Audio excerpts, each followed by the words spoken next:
وبركاته. إن الحمد لله نحمده ونستعينه ونستغفره ونعوذ بالله من شرور أنفسنا ومن سيئات أعمالنا. من يهده الله فلا مضل له ومن يضلل فلا هادي له. أشهد أن لا إله إلا الله وحده لا شريك له وأشهد أن محمدا عبده ورسوله.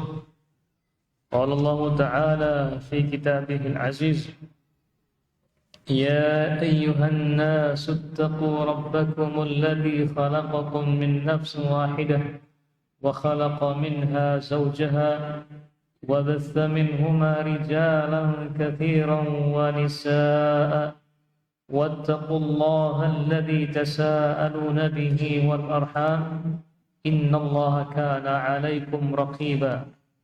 فإن أصدق الحديث كتاب الله وخير الهدي هدي محمد صلى الله عليه وسلم.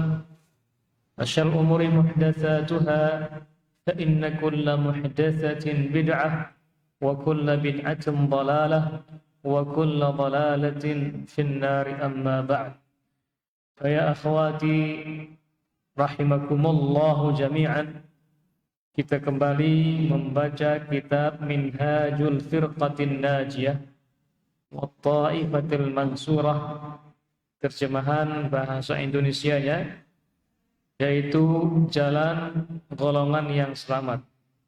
Dan buku kecil ini Anda bisa belanja atau beli di Avia Store kalau tidak salah.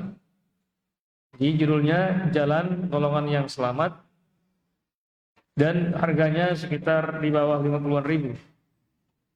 Harganya sekitar, ini bukan jualan. Ini bukan jualan. Karena itu bukan punya saya, tapi saya hanya mengabarkan. Karena saya bukan penjual, bukan pedagang. Ana sekedar menyarankan saja. Biar kita, apa yang kita baca, apa yang kita pelajari, tidak hanya sekedar datang mendengarkan, terus kita juga punya pegangannya. Ya, judul yang kita bahas pada sore hari ini yaitu Min Mawahir Syirk. Di antara hal-hal atau kejadian-kejadian yang nampak itu dikatakan syirik, yang mana itu dikatakan syirik. Sudah pernah kita bahas sebelumnya. Yang pertama yaitu berdoa kepada selain Allah Subhanahu wa taala, dan pada sore hari ini kita lanjut ke yang kedua yaitu dafnul awliya was salihin fil masajid, yaitu menguburkan orang para wali dan juga orang-orang saleh di masjid. Ini yang sering kita lihat di negeri-negeri kita ini atau di Asia Tenggara ini, ketika ada orang-orang yang saleh meninggal dunia atau para pembesar atau yang dikatakan para wali, mereka kebanyakan dikuburkannya di masjid. Mereka dikuburkannya di masjid. Mungkin karena dia yang menyumbang masjidnya, atau itu tanahnya tanah dia, atau alasan-alasan yang lainnya. Sering kita temukan banyak kuburan-kuburan yang ada di masjid yang katanya kuburan orang-orang saleh atau kuburannya para wali. Jadi ini terjadi di kebanyakan kaum muslimin, terjadi di kebanyakan negara yang ada di dunia ini, dan itu terjadi di negara yang banyak muslimnya. Bahkan tidak hanya dibangunkan, bahkan mereka tidak hanya dikuburkan di masjid, tetapi juga sebagai tanda bahwasanya itu kuburannya orang-orang soleh, dibangun juga kubah-kubahnya. Dibangun juga kubah-kubahnya.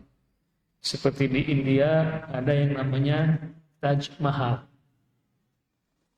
Taj Mahal itu kuburan dua orang, tapi menjadi tempat kunjungan di sana, destinasi wisata yang tentunya kebanyakan syirik kepada Allah Subhanahu wa taala. Kemudian jadi imbas dari kuburan itu, apa terjadi? Banyak orang yang berkunjung di situ dan meminta kepada penghuni kuburan. Coba Anda dengar atau lihat atau mungkin pernah sana di Demak misalnya, yang katanya kuburan Sunan Kalijaga. Itu kuburan, masjidnya ada kuburannya. Itu di mana banyak kaum muslimin yang datang ke sana hanya untuk minta-minta. Minta segala macam. Ini imbas dari ketika dikuburkannya orang-orang soleh di masjid. Jadi mereka tidak datang ke masjid untuk sholat, tetapi mereka datang ke masjid hanya untuk minta-minta kepada penghuni masjid tersebut. Dan dengan tanpa meminta kepada Allah Subhanahu wa ta'ala. Jadi mereka minta kepada penghuni kuburan dan tidak meminta kepada Allah Subhanahu wa ta'ala. Padahal hal semacam ini Nabi sudah melarangnya. Dalam hadis yang sangat-sangat jelas sekali. Dalam hadis yang sahih dari Nabi yang fasih, Nabi sallallahu alaihi wasallam bersabda di hadis yang diriwayatkan oleh Imam Al-Bukhari dan juga Al-Imam Muslim, istilahnya muttafaqun alaih. Nabi sallallahu alaihi wasallam bersabda, la'anallahu al-yahuda wan nasara ittakhadhu qubur anbiya'ihim masajida. Allah melaknat orang-orang Yahudi dan juga orang-orang Nasara yang menjadikan kuburan nabi-nabi mereka sebagai masjid. Nah, di hadis yang mulia ini, maka ada beberapa hal yang harus kita perhatikan. Yang pertama, larangan membangun masjid di atas kuburan. Itu yang pertama. Dilarang membangun masjid di atas kuburan. Dalam hadis ini, Nabi mencontohkan kuburannya para nabi.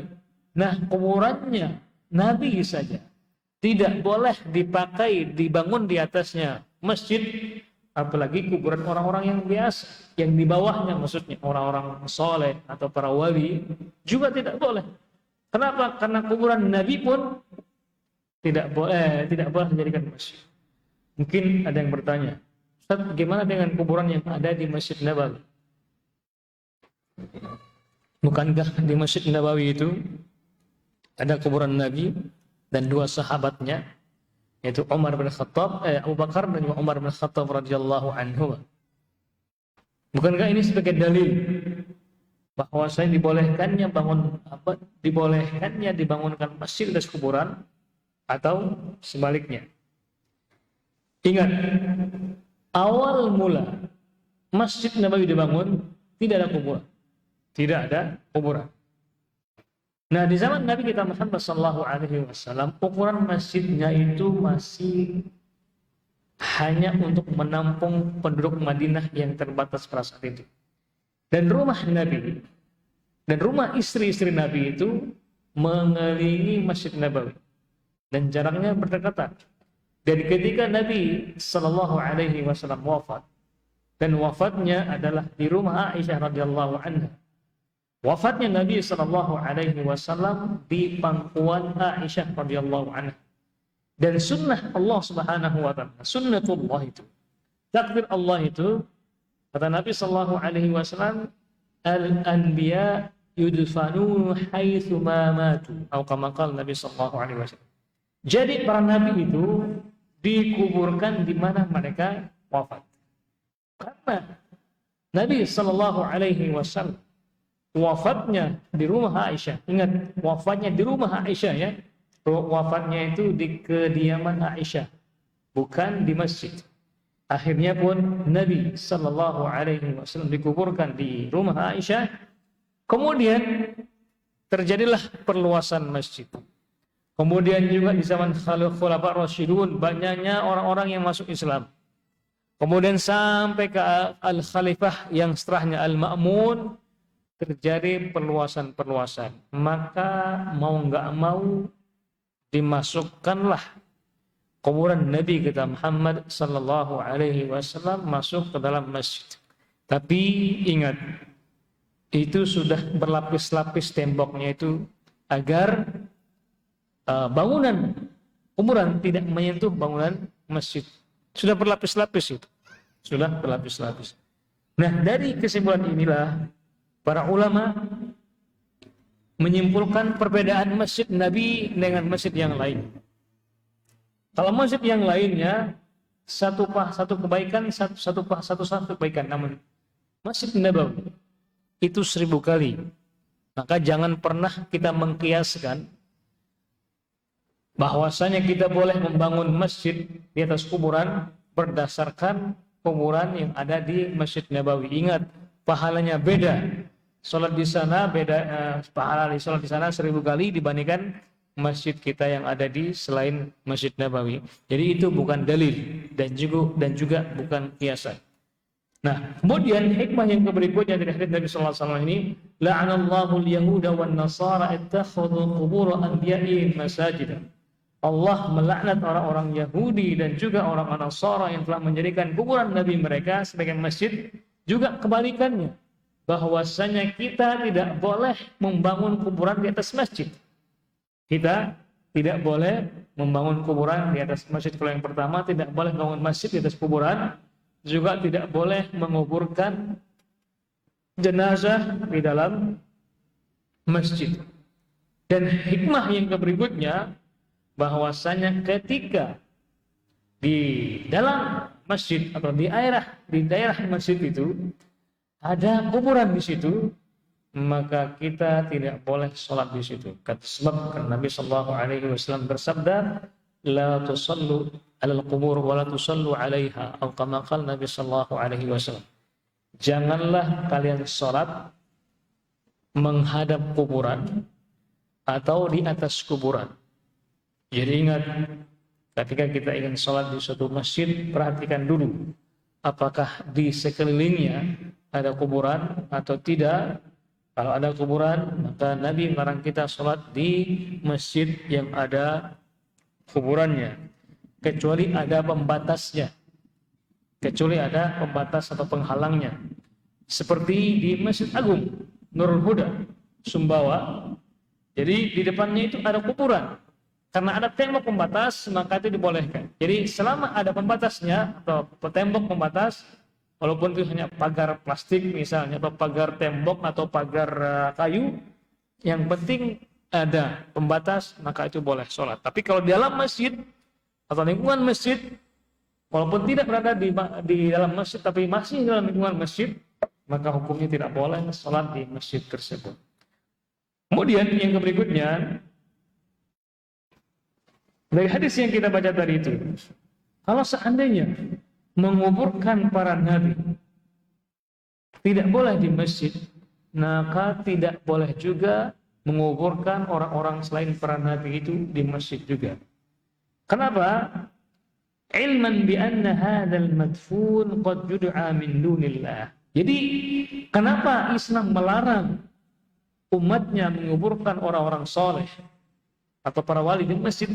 Untuk menghindari nantinya akan ada orang-orang yang suka menebar fitnah, akan mengatakan bahwasanya ini kuburannya wali, mari kita berdoa kepadanya. Itulah fitnah yang dihindari. Oleh karena itulah Islam melarang kita untuk menguburkan para wali atau para orang soleh di masjid. Wallahu ta'ala. Kemudian yang ketiga, di antara bentuk kesyirikan yang nyata yang sering kita lihat yang terjadi di masyarakat itu adalah an-nadhar lil awliya. Mereka bernazar kepada para wali, bukan bernazar kepada Allah Subhanahu wa taala, melainkan bernazar kepada para walinya. Jadi sebagian manusia mereka bernazar seperti menyembelih atau memberikan uang atau yang lainnya untuk wali si fulan, untuk wali si fulan. Apa tujuannya? Ya, karena mereka bernazar, nanti kalau saya sembuh, nanti saya akan ke kuburan si fulan dan memberikan uang. Nanti kalau saya sembuh, nanti saya akan menyembelih di kuburan si fulan, si wali fulan. Ini juga diantara bentuk kesyirikan kepada Allah Subhanahu wa ta'ala dan tidak boleh ditindaklanjuti. Haram hukumnya untuk melaksanakan nazar tersebut. Kenapa? Karena syirik kepada Allah Subhanahu wa ta'ala. Allah Subhanahu wa ta'ala berfirman, "Yufuna bin nadri wa yakhafuna yawman kana syarruhu mustatir." Mereka itu senantiasa melaksanakan nazar mereka dan mereka takut nanti pada suatu saat akan menimpa keburukan kepada mereka. Jadi ketika mereka bernazar kepada wali, mereka takut kalau tidak melaksanakan nazarnya akan menimpa keburukan kepada mereka. Ini kesyirikan di atas kesyirikan. Kenapa dikatakan demikian? Karena sudah nazarnya syirik kepada Allah Subhanahu wa ta'ala, ditambah lagi dengan munculnya rasa takut. Kalau tidak bernazar kepada kuburan sepulan, wali sepulan, nanti mereka akan mendapatkan keburukan-keburukan. Na'udzubillah, thumma na'udzubillah min dzalik. Yang keempat, di antara bentuk kesyirikan yang keempat, yaitu adzabhu 'inda quburil awliya wal anbiya. Mereka menyembelih sesembelihan di kuburannya Nabi dan juga para wali. Ini juga di antara bentuk kesyirikan yang harus kita jauhi, dan anehnya masyarakat sering kita temukan melaksanakan hal seperti ini. Ingat, walaupun niatnya kepada Allah Subhanahu wa ta'ala, walaupun niatnya hanya karena Allah Subhanahu wa ta'ala, namun ketika dia menyembelihnya di kuburan, walaupun itu kuburan wali, inilah yang dikatakan syirik. Kenapa? Dahulu juga orang-orang musyrik juga mengatakan seperti itu. Orang-orang musyrik ini, mereka di zaman Nabi kita Muhammad SAW, mereka menyembelih sembelihan mereka di samping berhala-berhala mereka. Bahkan mereka mengatakan ini juga untuk Allah Subhanahu wa ta'ala. Tapi apa pelaksanaannya? Mereka laksanakannya di kuburan para wali. Maka ini bentuk kesyirikan di atas kesyirikan. Makanya Nabi SAW bersabda dalam hadisnya yang riwayat Imam Muslim, la'anallahu man dzabaha li ghairi. Yang kelima, atau bentuk kesyirikan yang kelima, yaitu at-tawaf haula quburil anbiya wal awliya. Tawaf di kuburannya para nabi dan juga para wali. Mereka berkeliling. Alasannya tawaf. Ingat, tawaf itu ibadah kepada Allah Subhanahu wa ta'ala, dan itu hanya dilaksanakan di Ka'bah saja. Dan tidak boleh tawaf di selain Ka'bah. Karena kalau ada yang tawaf di selain Ka'bah, maka itu bentuk kesyirikan kepada Allah Subhanahu wa ta'ala. Ya. Sebab Allah Subhanahu wa ta'ala berfirman, "Wal yatawafu bil baitil 'atiq." Hendaklah mereka itu tawaf hanya di sekeliling Ka'bah saja. Selainnya maka tidak boleh. Kenapa tidak boleh? Karena mengandung kesyirikan kepada Allah Subhanahu wa ta'ala. Kemudian yang keenam, tadi kita sampaikan, yaitu salat menghadap kuburan. Sebab Nabi sallallahu alaihi wasallam bersabda, "La tajlisu 'alal qubur wa la tusallu ilaiha." Janganlah kalian duduk di atas kuburan dan janganlah kalian salat menghadap kuburan. Di hadis yang mulia ini kita mengambilkan dua hukum.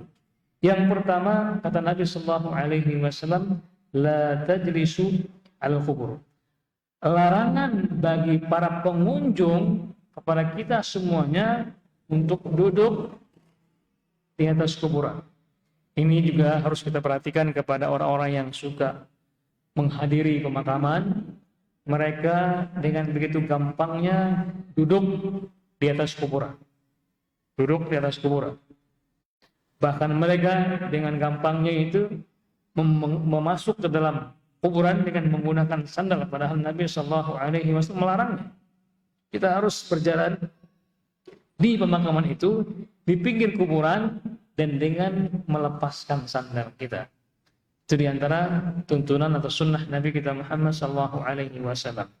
Bahkan saking bebasnya mereka ini, sering kita melihat banyak di antara kaum muslimin yang menggunakan tempat permainan itu kuburan.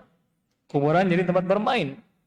Padahal seharusnya kuburan itu harus ditembok di tempat yang aman, dikunci di tempat yang aman dengan keamanan yang tinggi agar tidak menjadi tempat permainan bagi orang-orang orang muslim.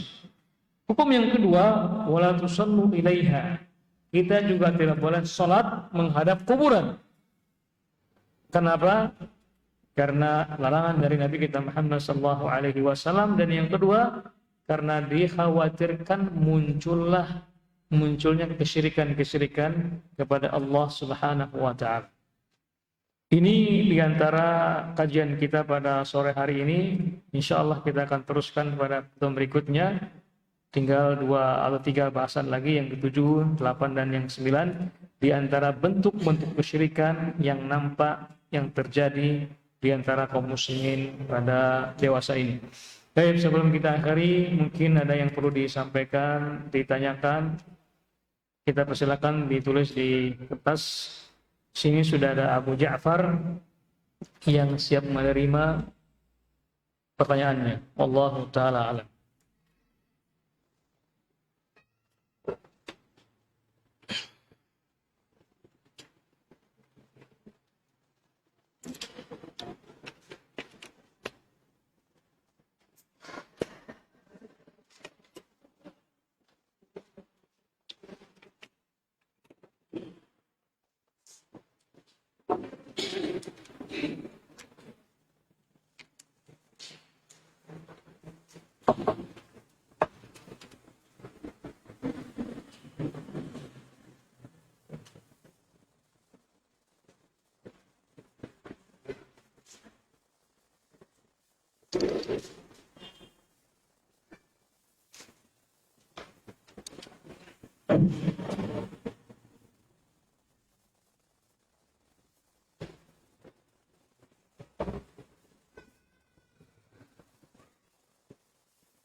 Ada pertanyaannya?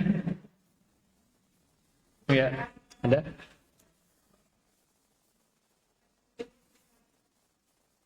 Oke.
Nah, ini sudah ada masuk pertanyaannya.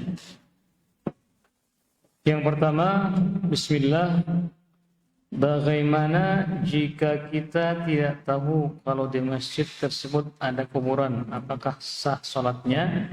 Nah, jadi seorang yang melaksanakan sesuatu ketika dia tidak tahu atau karena kebodohannya, maka Allah Subhanahu wa taala memaafkan.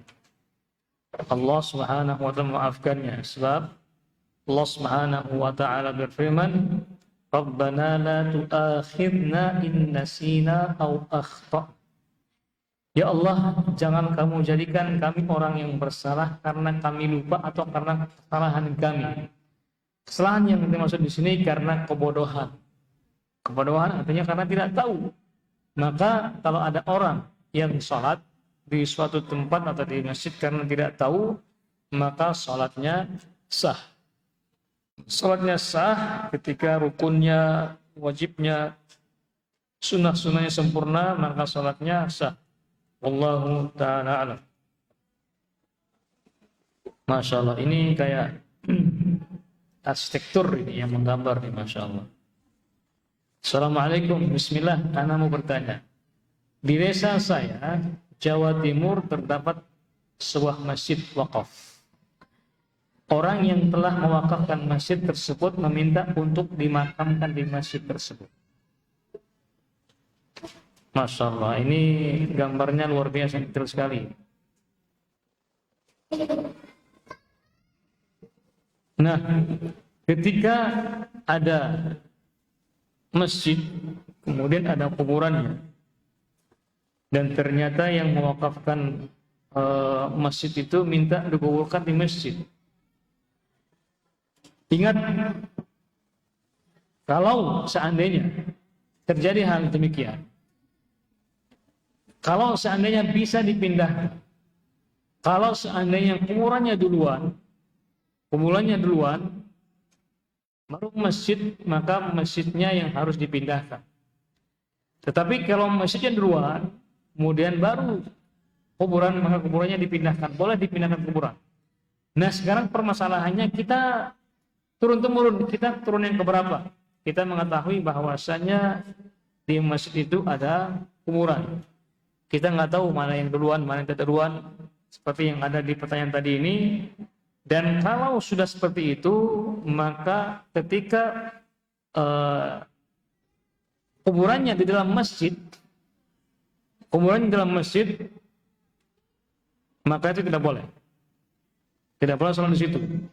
Tapi kalau kuburannya di luar pekarangan masjid, di luar bangunan masjid maksudnya, jadi ketika kuburannya itu di luar bangunan masjid, tapi masih masuk dalam halaman masjid, kalau dipagari, maka itu tidak apa-apa.